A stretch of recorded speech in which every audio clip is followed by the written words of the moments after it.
Alors, papa, qu'est-ce que je dois faire pour devenir riche? Tu veux devenir riche? Oui. Ok. Assieds-toi. Viens, je vais t'expliquer. Je vais te raconter une histoire. Mon père était très riche. Il voulait que je lui succède quand il va mourir. C'est comme ça la tradition. Quand un homme est riche, ses enfants doivent attendre qu'il meure pour le succéder. Mais mon père n'était pas d'accord avec cette tradition. Un jour, mon père m'a appelé. Il m'a dit, je veux que tu sois mon successeur, mon héritier. C'est à toi que je veux confier tous ces biens. Mais je veux d'abord que tu partes dans le monde, te faire respecter et apprendre comment gérer de l'argent avant que je ne puisse te confier ma richesse. Mon père m'a donné un sac d'argent. Il m'a donné un livre dans lequel étaient écrits les 5 lois de l'argent. Et il m'a dit de partir. Je partis dans beaucoup de pays. Finalement, j'ai décidé de partir à Kumasi, au Ghana. Sur la route, j'ai rencontré beaucoup de personnes. J'ai rencontré un jeune homme qui est devenu mon ami. Il s'appelait Kwame. Kwame, sur la route, m'a demandé de jouer à un jeu.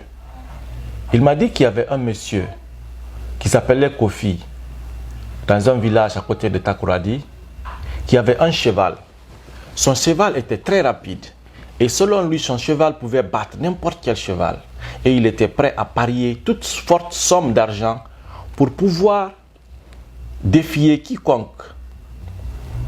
Kwame m'a dit de lui donner de l'argent pour qu'on puisse parier. Parce que selon lui, son cheval était beaucoup plus rapide que le cheval de Kofi. Je donnais mon argent à Kwame. Malheureusement, après la course, notre cheval a complètement perdu.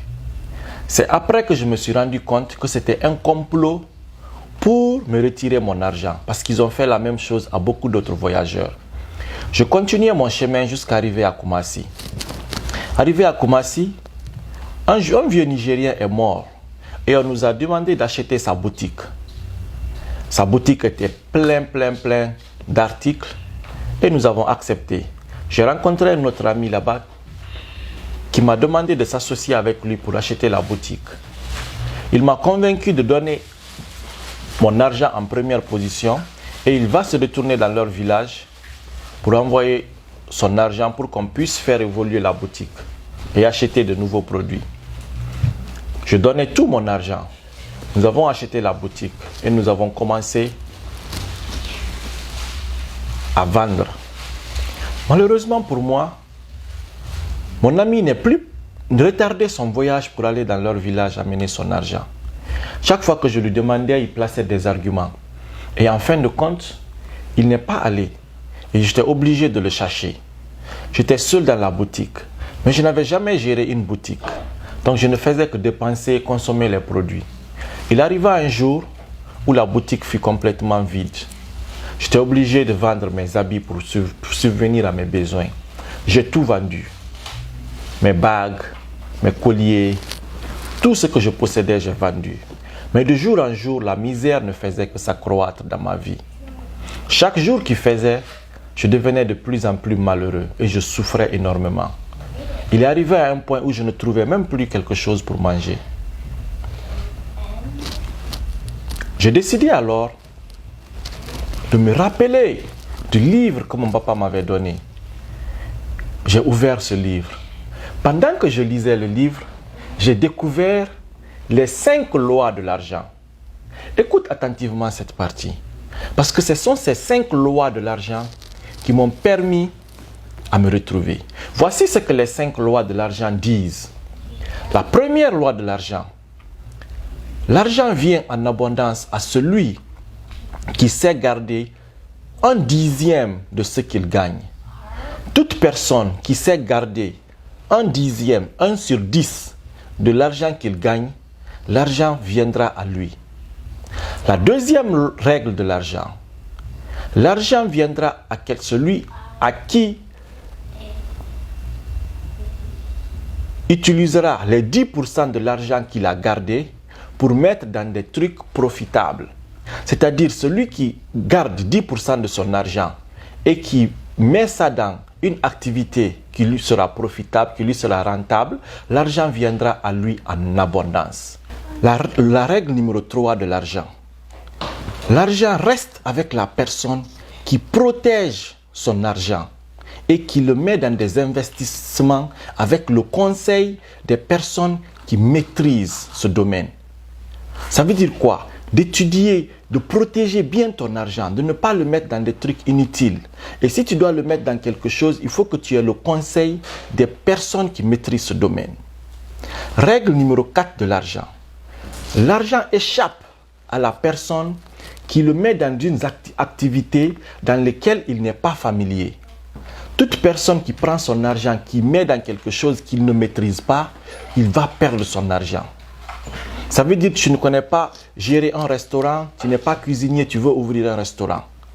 Tu ne connais pas le domaine du transport, tu veux investir dedans. Donc l'argent échappe à toute personne qui ne protège pas son argent, qui le met dans des activités dans lesquelles il n'est pas familier, qui le met dans des activités sans le conseil des connaisseurs. La règle numéro 5 de l'argent. L'argent échappe à toute personne qui oblige son argent à le rapporter des investissements faramineux. C'est-à-dire, tu mets un peu d'argent et tu espères avoir beaucoup d'argent. L'argent échappe à toutes ces personnes. Par exemple, les gens qui jouent à la loterie. Tu mets 5 000, mais tu veux avoir 5 millions. Les gens comme ça, là, l'argent les échappe.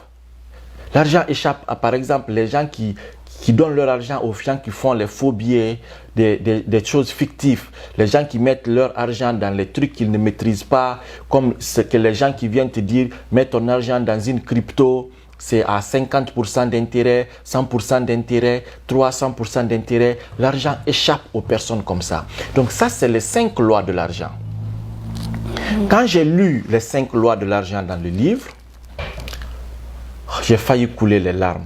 Parce que si j'avais étudié d'abord les 5 lois de l'argent avant de commencer mon voyage ou d'utiliser mon argent, je n'allais pas perdre mon argent. Mais puisque dans la vie, il n'est jamais tard, je suis allé finalement à Kumasi et de Kumasi, je suis parti à Accra, la capitale du Ghana. Dieu m'a aidé, j'ai trouvé un boulot. Le premier boulot que j'ai eu, il était très difficile, mais j'ai accepté. Je travaillais sur un sentier et j'étais tellement rigoureux, j'étais tellement assidu que le patron du sentier m'a aimé et il m'a mis comme contrôleur d'un groupe de travailleurs. Je travaillais dans ce sentier et je contrôlais ce groupe. Chaque fois qu'on me payait, je prenais les 10% de l'argent et je gardais, comme mon papa avait écrit dans le livre des 5 lois de l'argent. À chaque fois que je gagnais de l'argent, je gardais 10% de mon argent. À chaque fois que je gagnais de l'argent, je mettais les 10% de mon argent. Et je ne dépensais pas mon argent dans les trucs inutiles. Un jour, mon patron est venu me voir et il m'a dit, « Jeune homme, je sais que tu es un bon économe. Je ne te vois pas dans les trucs inutiles. Et je sais que tu gardes bien ton argent. » Je lui ai dit, « Oui, effectivement. Mon papa m'a confié un sac d'argent. Et malheureusement, je l'ai perdu. Et je veux un jour retourner chez moi avec de l'argent pour lui rembourser son argent et lui montrer que j'ai compris la leçon. » Il me dit, « Ok, je vais te montrer un secret qui va te permettre d'avoir de l'argent, d'augmenter ton argent. Est-ce que tu sais que l'argent que tu as gardé peut travailler pour toi? » Je lui ai dit, « Oui, ça c'est la deuxième règle de l'argent. Quand tu gardes de l'argent, il faut que l'argent que tu as gardé travaille pour toi, n'est-ce pas? C'est la deuxième loi, ça. Il ne s'agit pas seulement de garder. Quand tu gardes, il faut que tu mettes dans quelque chose qui va être rentable. » Donc il m'a dit, « Écoute, bientôt le sentier va finir. Le PDG aura besoin des carreaux qui viendront de la Chine. Donc nous sommes dans un petit groupe. On va mobiliser l'argent pour aller acheter ces produits pour la finition des maisons, parce que c'était une cité. Et quand les travaux de maçonnerie vont finir, les patrons vont acheter nos produits et nous allons nous faire des bénéfices. » J'ai réfléchi et j'ai accepté son offre. Nous avons mis tout notre argent ensemble et nous avons envoyé quelqu'un pour acheter les marchandises. Quand le sentier est fini, évidemment, Ils ont acheté nos marchandises et nous avons eu beaucoup d'argent. Et depuis ce jour, j'ai eu confiance à ce patron et on a continué à mettre notre argent dans d'autres activités, Et cet argent nous rapportait beaucoup. Et ce monsieur-là, il connaissait les 5 lois de l'argent que je venais de te citer. Chaque fois qu'il y avait une affaire, il réfléchissait d'abord, il voyait si réellement cette activité est rentable ou pas. De jour en jour, mon argent s'augmentait. Et un jour, j'ai décidé de retourner chez mon papa. Quand je suis arrivé chez mon papa a organisé une grande fête et a invité toute la famille pour m'accueillir. Et j'ai commencé à raconter mon histoire que j'avais vécue à mon papa.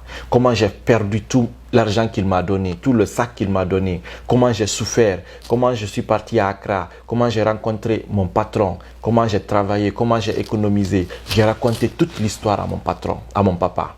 Et mon papa était très fier. Et quand j'ai fini de raconter l'histoire à mon papa, j'ai appelé un de mes amis pour qu'il amène 2 sacs d'argent. Parce que quand je suis revenu, j'avais beaucoup d'argent et j'ai envoyé 2 sacs d'argent. Les 2 sacs d'argent, je les ai donnés à mon papa. J'ai dit, papa, quand je partais, tu m'as donné un sac d'argent. Malheureusement, j'ai perdu ce sac d'argent. Voici, je te renvoie 2 sacs d'argent. Mais les 2 sacs d'argent, ce n'est pas pour remplacer ton argent. Les 2 sacs d'argent, c'est pour d'abord te dire réellement merci pour le livre que tu m'as donné. Parce que le livre que tu m'as donné est plus qu'un sac d'argent. C'est pourquoi je t'envoie 2 sacs d'argent pour te remercier pour le livre. Parce que tu sais, on dit que 5 minutes avec un homme sage vaut mieux que 10 ans à l'école. Si tu fais 5 minutes avec quelqu'un qui est sage, il peut t'enseigner des choses que tu ne vas jamais apprendre à l'école ou ailleurs. Donc j'ai dit à mon papa, les paroles sages qui étaient dans le livre valent plus mieux que le sac d'argent que tu m'as donné. J'ai dit à mon ami d'amener un autre sac. Le 3e sac, je l'ai donné encore à mon papa. J'ai dit, le sac d'argent, le 3e sac là, est égal au sac d'argent que tu m'as donné. Quand je partais, tu m'as donné un sac d'argent. Voici, je te ramène encore un autre sac d'argent. J'ai pris les 3 sacs d'argent et j'ai remis à mon papa. Mon papa était très content et il était très très fier de moi. On a continué la fête et la nuit est tombée, tout le monde est rentré chez eux. Donc ça, c'est les 5 lois de l'argent. Si tu veux être riche, mon fils, il faut appliquer ces 5 lois. Si tu appliques ces 5 règles, tu vas devenir riche à coup sûr. Est-ce que tu as compris? Oui. Tu as une question? Vas-y, pose-moi une question si tu veux.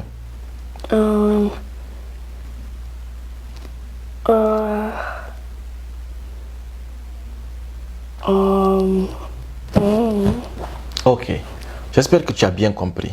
Est-ce que tu as retenu les 5 lois de l'argent? Oui. C'est quoi les 5 lois de l'argent?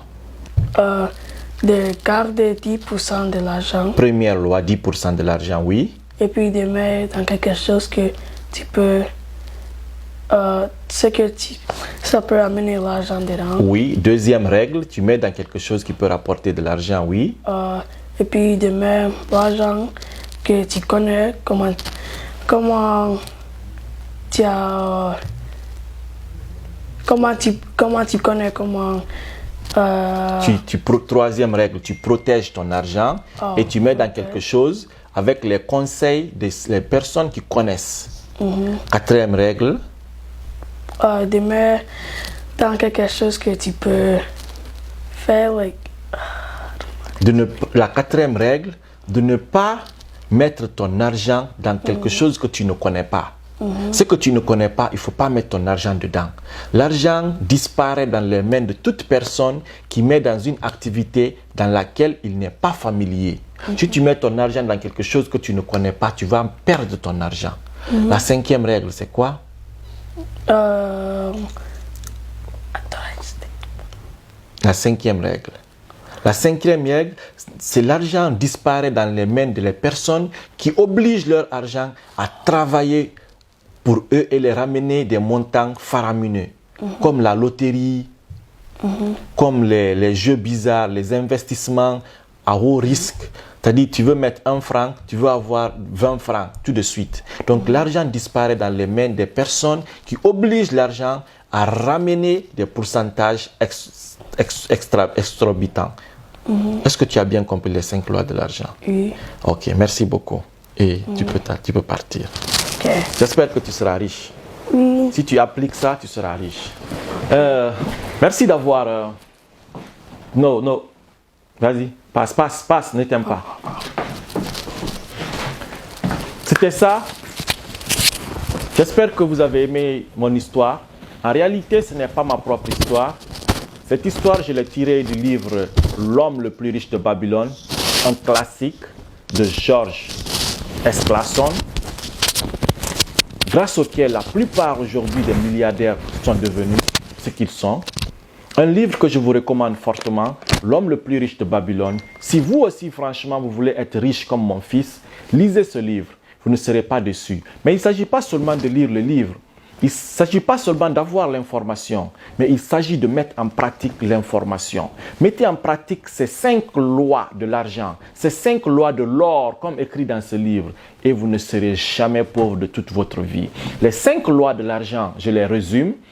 L'argent vient en abondance avec toute personne, à toute personne qui sait garder 10% de ce qu'il gagne. Si vous gagnez de l'argent, gardez 10% au moins de ce que vous gagnez. La règle numéro 2, c'est que l'argent vient en quantité abondante à toute personne qui utilise ces 10% qu'il a gardés et les met dans une activité qui va lui rapporter des profits. C'est-à-dire, quand vous gardez les 10%, il faut faire travailler votre argent. Il faut faire fructifier votre argent.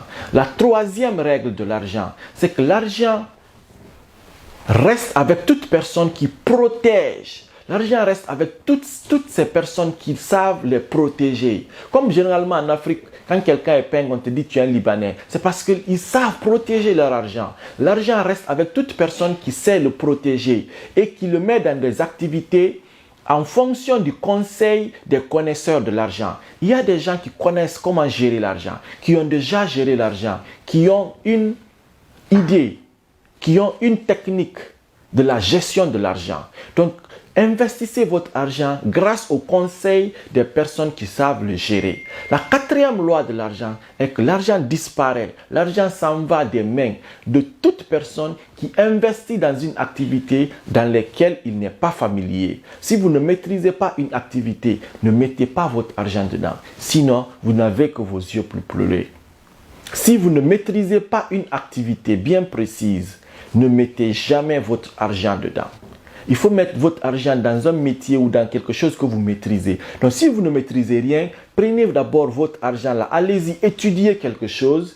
Vous prenez une partie, étudiez un domaine et maintenant investissez le reste de l'argent dans ce domaine.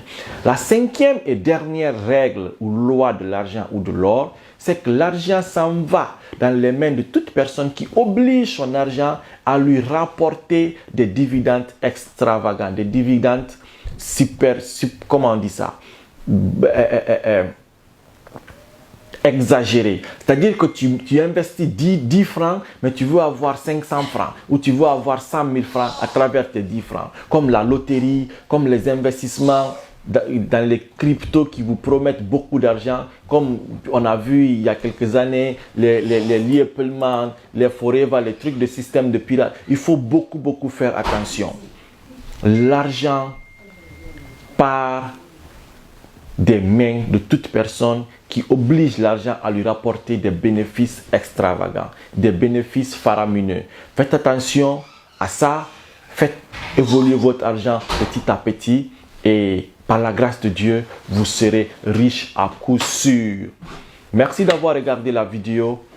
Si vous avez aimé et vous pensez qu'elle sera utile pour quelqu'un d'autre, veuillez la partager et likez, abonnez-vous à cette page pour ne plus jamais manquer des vidéos comme celle-ci. L'objectif, c'est de changer des vies. Ce n'est pas d'avoir des vues. Rappelez-vous, on doit changer des vies afin de changer le continent. Parce qu'une vie changée, c'est une mentalité changée. Et plusieurs mentalités changées, c'est une société changée. Et une société changée, c'est un pays changé. Je vous remercie d'avoir regardé. Que Dieu vous bénisse.